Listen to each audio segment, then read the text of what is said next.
자, 여러분, 다시 한번 임신을 축하드리고 또 금연 결심을 응원하고 축하드립니다. 제가 임산부의 금연 방법 3가지 말씀드린 것 같아요. 첫 번째는 그냥 딱 끊는 거죠. 한 번에 결심하고 아이와 본인을 위해서 단박에 끊는 방법. 그 다음에 도저히 내가 금단 현상 때문에 그게 어렵다. 그런 분들은 어쩔 수 없이 일정 간격 감연법을 설명드렸습니다. 일주일에 한 30%씩 그 대신 담배를 피는 간격을 2시간, 3시간 일정하게 하는 거고요. 그 다음에 3번째가 이제 니코틴 패치나 껌을 보온소를 통해서 받아서 붙이시는 건데, 가능하면 요거는 16기 이전까지만 사용해라. 이렇게 말씀드렸습니다. 자, 그거보다 이제 오늘 조금 더 강조할 부분은, 다시 여러분들의 결심을 약해지지 않도록 하기 위해서 몇 가지 흡연과 임신과 관련된 문제들을 좀 짚어드리겠는데요.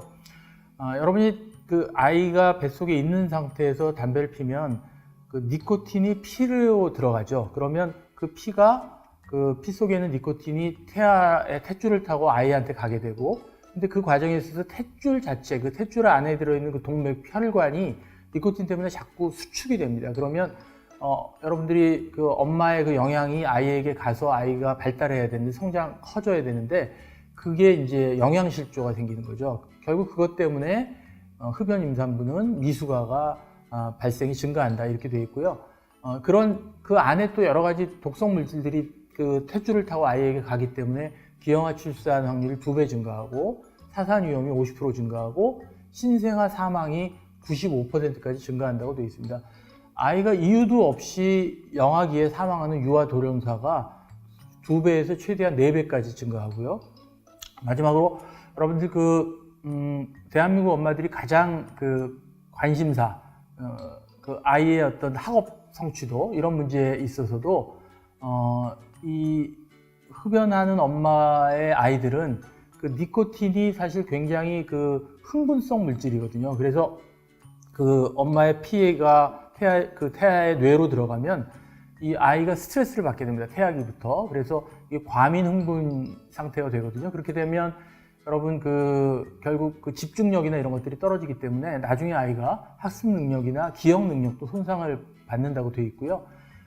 요즘 굉장히 증가하고 있는 과잉 행동 증후군, ADHD라고 알고 있죠. 또는 이제 그것과 동반된 틱 같은 것들, 얼굴 찡그리고 이런 것들도 이 흡연에 노출된 아이들, 산모의 흡연에 노출된 아이들이 위험성이 2배 이상 증가한다고 되어 있습니다. 자, 그러면 이제 이거를 어떻게 여러분들이 대처할 것이냐 하는 거, 그래도 이제 유혹이 그런 생각에도 불구하고 자꾸 이제 한 대 피게 되고 이런 상황들이 일어날 수 있거든요. 굉장히 힘들고 우울해지고, 그럴 때는 여러분들에게 권하는 제가 2가지 방법인데, 하나는 저희 금연 친구에 금연 생활 일기라는 것이 있어요. 여러분 이제 나중에 임신 기간에 여러 가지 아이의 상태에 대한 기록도 하시고 또 육아일기도 쓰시겠죠. 그런 취미가 있으신 분이라면 반드시 금연 친구의 금연 생활 일기를 한번 이용해서 여러분들의 여러 가지 실수 상황 또는 충동을 어떻게 극복했는지, 우울한 마음을 어떻게 극복했는지, 또는 담배 끊으니까 뭐가 또 좋았는지, 아이에게 얼마나 당당했는지, 이런 것들을 한번 기록을 해보시면 좋겠습니다. 그 다음에 그래도 힘들면 저희 금연 친구의 금연 닥터 1:1 상담이라는 게 있거든요. 여기에 여러분들이 좀 개인적인 일들을, 어려운 점들을 올려주시면 저희 금연 친구가 친절하게 상담해 드리고, 임산부의 마음으로 또 임산부 배우자의 마음으로 저희가 끝까지 도와드리겠습니다. 금연 친구와 함께 끝까지 금연에 성공하세요.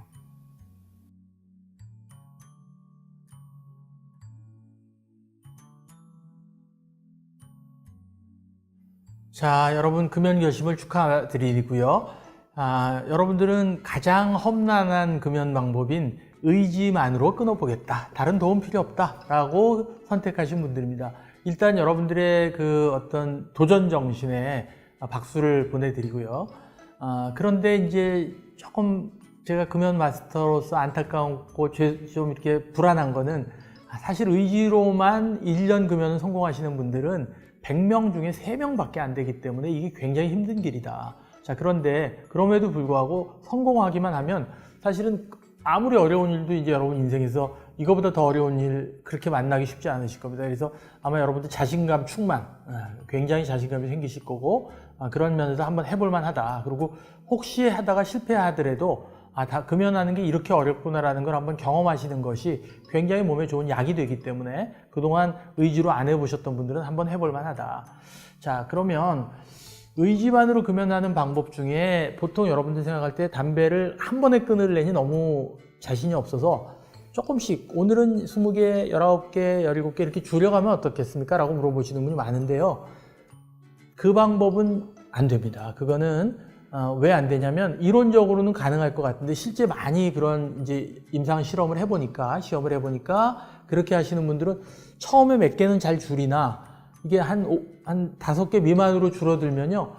니코틴에 대한 갈망이 너무 심해져서 사실은 유지하기가 굉장히 어렵다는 겁니다. 무슨 얘기냐면 원래 여러분이 하루에 한 갑을 피던 분인데 5개만 피려고 그러면 예를 들면 밥을 하루에 3끼 한 번에 2공기씩 먹던 사람한테 밥을 2숟가락만 먹으라고 하는 것과 똑같은 현상이기 때문에 담배가 너무 맛있어지는 거예요. 그래서 담배에 대한 갈망이 커져서 금연이 참 어렵다. 그래서 원래 자가금연 방법의 이제 핵심은 D-Day를 정하고 대개 이제 기념일이든 뭐 가족의 특별한 날이든 결혼기념일이든 이런 것들을 정해가지고 그날부터 딱 한 번에 끊는 게 가장 좋고 성공률이 높다 이렇게 돼 있습니다.